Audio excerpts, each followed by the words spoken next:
You interested in the format in TCG or no? I think it's a good format. Okay, I have like opinions regarding the format. It's like really good in certain aspects. The format, when you look at like a pie chart, is like relatively healthy. There are a lot of decks that are really good, and there are a good amount of decks that are like okay, but also have like legitimate contention. Like yugioh and Malice are like the two big ones, though this might just be because of like recency bias, in the sense where ooh, yugioh just dropped. I want to play yugioh because I saw a YouTube combo. Or ooh, I want to play Malice because I love anime woman and I want to jerk. damn, we're fucking pussies out for the world, my god. Anyways, there's a lot of diversity within the decks. We've got like Memento, Voiceless, Snake Eye, Yubel, Tenpai, Pure Fiendsmith, like the Gashira Fiendsmith stuff. We have Malice, we have yugioh, we have like Labyrinth to a degree. We might have Sprite. It's very good that there are a lot of like viable decks. I think it's fun. Okay, there are two problems. One is the sort of issue that these decks are extremely powerful. Like, these decks are just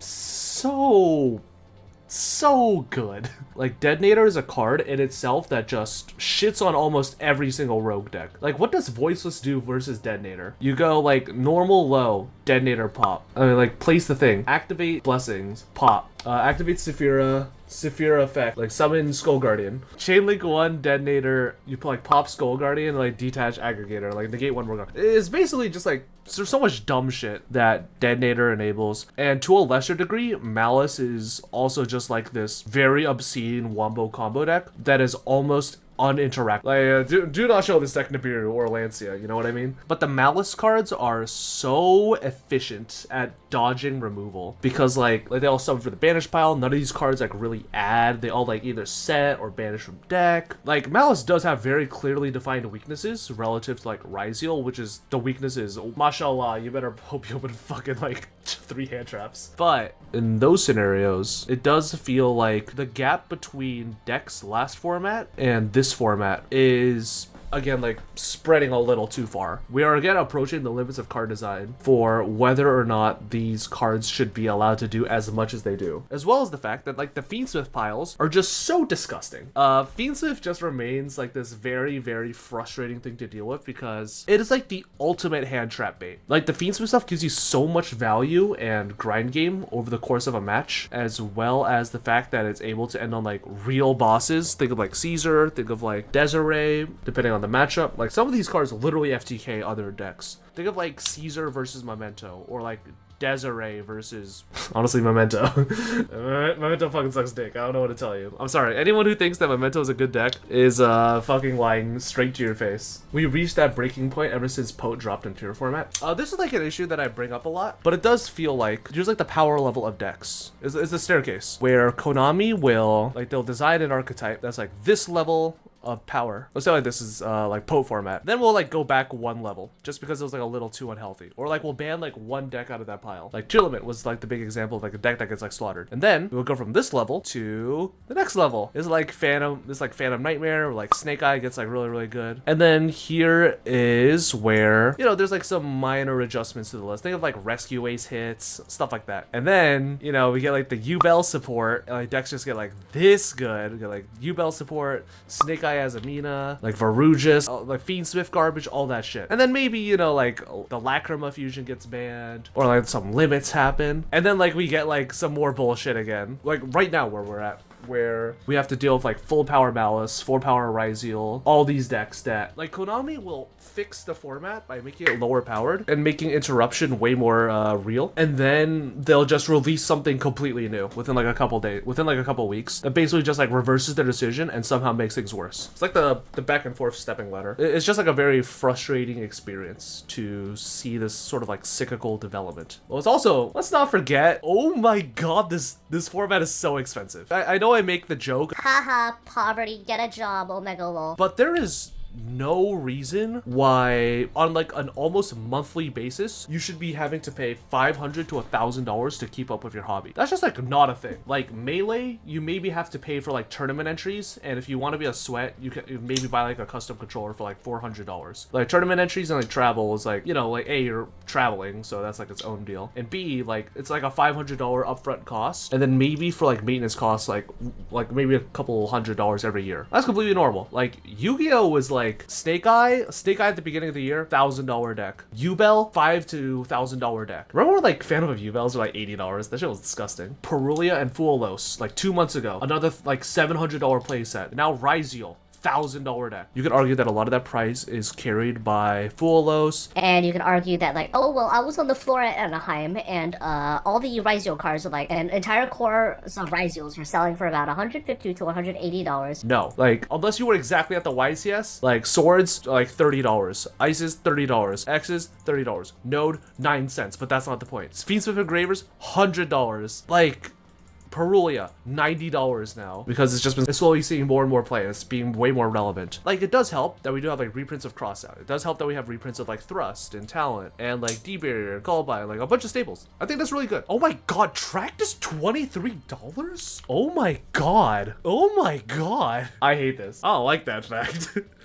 Oh, I don't like that fact one bit. But even if reprint sets exist, we still have, like, there's no way Konami's gonna reprint every single card. As much as you'd like Quarter Century Bonanza or Stampede or whatever it's gonna be called, would like to make you believe. Typhon is still $30. A lot of people are going to say, like, oh, Quarter Century Stampede is gonna, like, help the game a lot. And I think it will. I know it will. Like, they're already reprinting Fuolos. Or maybe not. It's kind of weird how they worded that. But we are not getting that set for, like, 4 to 5 months. Like, I think I'm getting unbanned before the set drops, or like very closely to when Stampede drops, which is very funny. Konami just gonna be like, well, just wait until April, just don't go to any regionals, don't go into any YCSs. Like, let's not forget that YCS Orlando's happening. There's gonna be one more European YCS, and there's also gonna be YCS Vegas that's happening, and we still don't 100% know what is going to be in the set, you know what I mean? We don't 100% know if the Feed Swift stuff's getting reprinted. We don't 100% know if more like Diabell Stars stuff or like Azamina stuff is going to get reprinted. We don't know if like XYZ card is going to get reprinted. And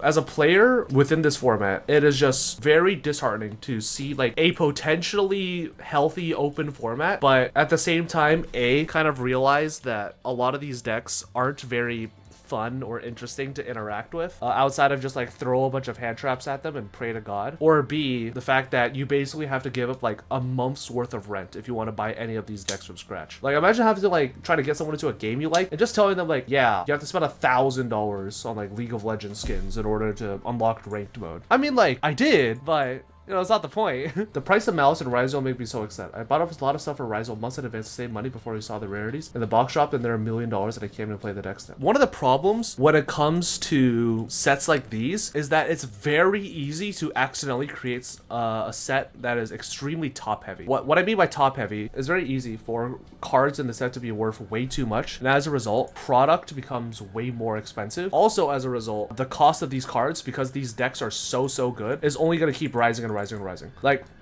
the easiest example I could give for like when we've seen this in the past of a side set is like Dark Saviors in Yu-Gi-Oh! If you guys remember on release Engage, on release Widow Anchor, like, oh my god, Striker was so fucking expensive on release. I think Engage was like $200 a copy back then. Well, shout out to Vampire Frontline. I fucking love this card. My fucking goat. This was the original fucking Tenpai card. Yes, this has been the same thing for like the past year. The game still has unknown elements, but they were so quick to reach this one turn all gas first turn. Now seeing new cards do the same thing isn't exciting anymore. One of the big issues with Yu-Gi-Oh! Is that because it's a game that is designed for turn one, decks are designed to like go first at such a specific level that all of the cards have to basically do the same thing, if not more, in order for these cards to see like meta play and for players to want to buy them. Like, let's not pretend like Ariana, the normal summon that grabs the thing. Like, let's look at Lacrima, the special summon that searches the thing. Yeah, all the Ryziel cards, the normal or special summon that searches the thing. Like Salamangreat, the normal summon that searches the thing, the special summon that sends the thing. Even with like older decks, like let's look at like Adamancipator, the special summon that does the thing, the normal or special summon that summons the thing, the normal summon that gets Ash Blossomed and then you're really sad. The GOAT. Like, this sort of gameplay pattern has existed for a very long time, and it's just kind of frustrating to see that. And it can be like a very difficult thing to grapple with if you're not a fan of that style of gameplay, in the sense of nobody really wants to be in the boat of kind of seeing the same sort of style of decks kind of exist over and over and over again, and they all kind of do like the same thing, where it's like, here's a monster negate, here's an omni negate, here's maybe a disruption, and here's my follow-up gameplay, repeat. Like, what really is the difference between like the Adamantipator board and like the Snake Eye, like full power Snake Eye as a Mina board, you know what I mean? People were playing Magnet Warrior. This card was the GOAT. Like, this deck was unironic. Oh my god, me gushing about Adamantipator again. Almost every single, oh my god, this is like an FTK hand. Like, almost every single hand in this deck was like the stone cold nuts. I'm not even joking. This hand might be able to play through 5 hand traps. Let's assume we get Ash Blossomed here. We go normal summon Analyzer. We go special summon Seeker. Let's assume that Seeker gets gammaed for some reason. We go special summon Researcher. That's 2 hand traps. By the way, one of them was fucking Gamma. We go Researcher effect. Negated. We get Veilered. Analyzer effect. We get negated. Unless they open exactly 5 hand traps. Like, if we get, like, ashed again, or, like, triple Veilered, then, like, our opponent wanted it more. But if they don't, this is full combo. Much later. And then there's, like, you have Gigantes, you have Researcher, oh my god, you have Block Dragon Engrave still, like, holy shit. This deck was, like, unbeatable. You didn't even need to play Access Code Talker, because you would just summon that many guys. You'd summon, like, Raptite. That's a bounce, I guess. That's 1 bounce. And then you have like Cerberus. That's a pop. That's pretty good. But either way, this Yu-Gi-Oh! Bad. Stevie special.